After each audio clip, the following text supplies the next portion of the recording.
तर नोकरदारांची उद्यापासून चंगळ असणार आहे। हे बदल नेमके काय होतील आपण बघूया। नव्या सॅलरी स्लिपमध्ये बेसिक पे अर्थात मूळ वेतन हे वेतनाच्या 50% राहील।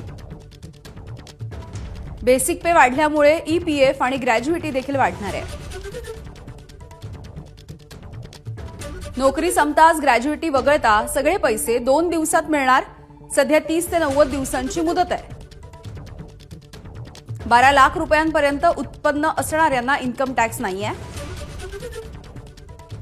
कर्मचाऱ्यांना महिन्याला 25,000 रुपये किंवा भत्त्याच्या 70% टीए देता येणार आहे। सध्या 10,000 किंवा 70% मर्यादा आहे।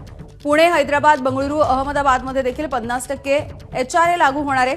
सध्या 4 मेट्रो शहरांमध्येच या संदर्भातला क्लेम करता येत होता।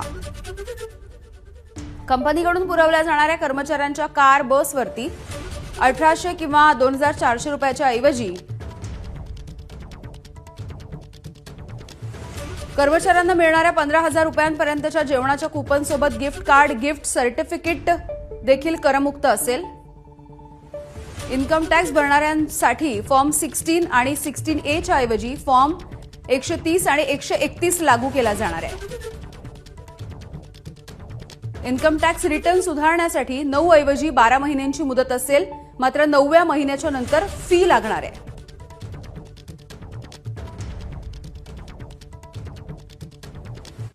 आणि यानंतर जाणून घेऊयात रेल्वेच्या तिकिटांच्या रिफंडमध्ये नेमका काय बदल होणार आहे। रेल्वे गाडी निघण्याच्या 8 तासांमध्ये तिकीट रद्द केलं तर परतावा मिळणार नाही।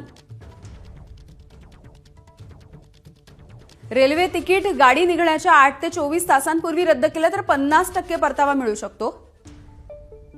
रेल्वे तिकीट हे गाडी निघण्याच्या 24 ते 72 तासांपूर्वी रद्द केलं तर 25% कपात केली जाऊ शकते।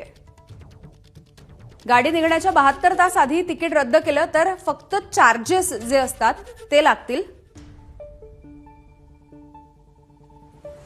तर रेल्वे तिकिटाच्या संदर्भातले उद्यापासून हे नवे नियम लागू होत आहेत।